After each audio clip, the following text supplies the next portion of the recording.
What's going on, man? Look, I'm back with another reason why I feel like Kobe Bryant the GOAT compared to Michael Jordan and LeBron James.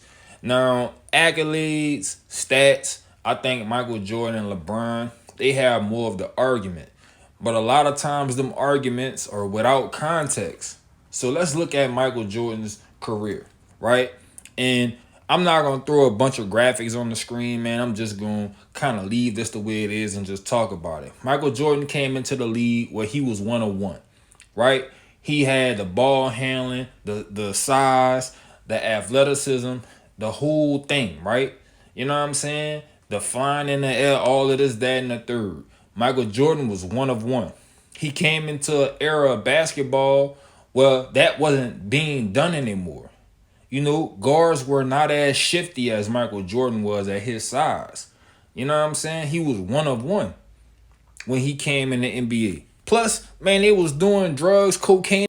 Basically, the NBA had not developed to where, we would see the game later be. You know what I'm saying?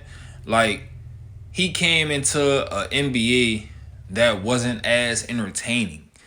You feel me? You know what I'm saying? They wasn't shooting the three ball. So teams didn't have to guard the perimeter like that because teams wasn't shooting the ball. Everything was packed in. It wasn't no spacing, right? So then you get to LeBron James. LeBron played a little bit of that early on, you know what I'm saying, 2000 and 2003, you know what I'm saying, basketball. But a lot of his prime was played during seasons where they had more possessions, right? LeBron was able to benefit from a lot of the rule changes where the NBA wanted to be more entertaining, where the NBA took defense out of the equation and made basketball more offensive, right? It allowed for more freedom of movement. And then also, LeBron got the benefit of positionless basketball, where you have him being sometimes the tallest player on the court during the game, right? And then he get a lot of, you know, props for being able to play all of these different positions. Well, yeah, the NBA has changed, right? So now the pace of play is a lot higher and they putting up way more shots and there's less protection, you know what I'm saying, rim protection. Because there are no bigs in the paint. The whole game is finessed and skilled now. There ain't no bruisers. The NBA isn't built like that, right? So now you got LeBron 6'8", 260. You know what I'm saying? Of course, he gonna have his way. And he's still one of the greatest of all time. But man, LeBron, as far as his career, as far as helping your career, I think LeBron has had the benefit of playing in an era of basketball where you got stacked teams. Both of his teams, Miami and Cleveland, was both stacked teams. They started this whole big three shit. You know what I'm saying? Boston did it first, but Miami was the first big three, superstar studded team to go and put a team together and compete for a title. You know what I'm saying? And they went 2 for 4. And then you go back to Cleveland where you got Kevin Love and Kyrie Irving. You know what I'm saying? And then you fast forward to his days with LA where you got Anthony Davis, Carmelo Anthony, Russell Westbrook. Now he got, you know what I'm saying, D'Angelo Russell and all of this other shit. You know what I'm saying? So you got star-studded teams. You know what I'm saying? So he's benefited from that style of basketball. He's benefited from positionless basketball, with a league with no resistance, right? Where the emphasis on the game is to allow freedom of movement for the offensive players and lack thereof for the defensive players, right? In an era of basketball where there are no you know what I'm saying, bona fide defensive stoppers. Because they kind of did away with that. They wanted to make the NBA more entertaining. And he's also benefiting from a league with more possessions. And this is not to take away anything from LeBron, because I mean, he's done what he needed to do with the possessions that he's gotten, right? He's the NBA's all-time scorer in league history. You know what I'm saying? Passing Kareem Abdul-Jabbar, right? So it's not that he didn't do what he needed to do, but if you kind of look at their careers, and that's why I say you got to put context with a lot of this stuff, because he was able to benefit from things that the other superstars didn't benefit. So now let's talk about Kobe. Kobe spent the majority of his prime in an era of basketball where defense was still relevant, where you still could play aggressive defense and touch the offensive player, where you had bona fide defenders like Bruce Bowen, Tony Allen, Shane Battier, you know what I'm saying? People like that that played and they got paid to play defense. They were considered defensive stoppers, right?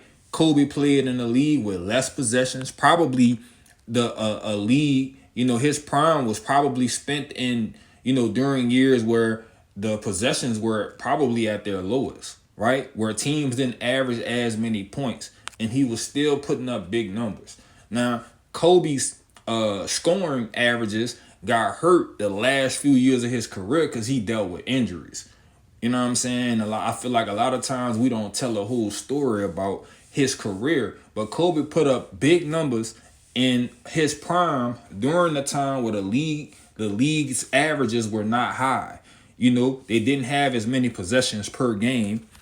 A league that didn't have a lot of movement for players to form these big threes, and you got bona fide defenders.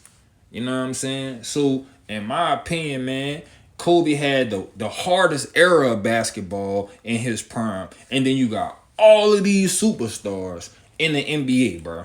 The NBA was star-studded in Kobe's prime, 2000 to about 2012. If you look at the NBA, man, you know what I'm saying? That's the best era of basketball for. You got players like Paul Pierce, Ray Allen, Steve Francis, Dirk Nowitzki, Jason Kidd, Steve Nash, Amir Stoudemire.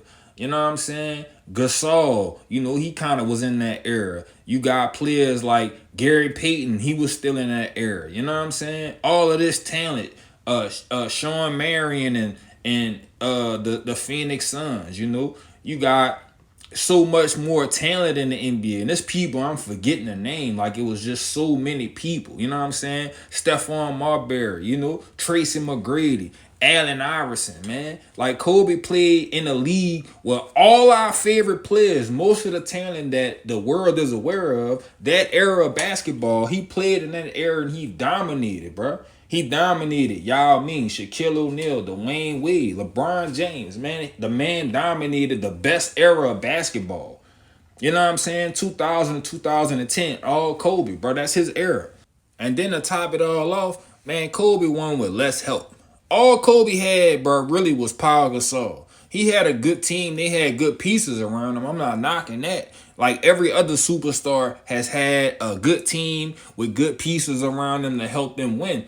But when you look at superstar talent, bro, nobody's had more talent than LeBron James, dog.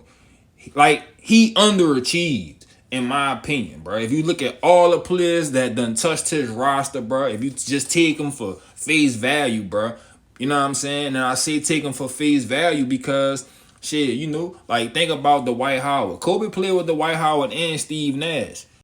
But the big difference was at what point of their careers they were at. You know what I'm saying? So if you taking it for face value, man, LeBron has played with the most talent anybody in the NBA has ever played with.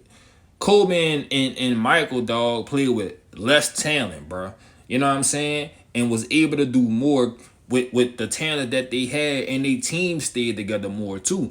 Now, that's one of the things that people don't never think about as something that hurt LeBron. His team's not staying together and playing together for long periods of time because he wanted to play GM. You know what I'm saying? He wanted to play GM. He probably would win more. I think if he would have put together 3 rings in Cleveland, them 3 rings in Cleveland, I think would have really, changed a lot of people's minds as far as his legendary status, but because he moved around and built all these teams, it took away from his iconic status. You know what I'm saying? But I think, man, just looking at it, man, LeBron has had the most help, the most talent, and he's done less with all of that help than what Kobe and Michael Jordan had. They didn't have a ton of help. They needed one other guy. Give us another all-star. You know what I'm saying? And we gonna make something happen. Not another top 75, or another superstar player. Give me another all-star. Somebody I can depend on. And I know they're gonna get things done. But anyway, man, that's all the time I got for y'all. Just something for y'all to think about, man. Something for y'all to think about. Leave a comment. Let me know what your thoughts are about what I had to say. And man, look, till next time, I'm out.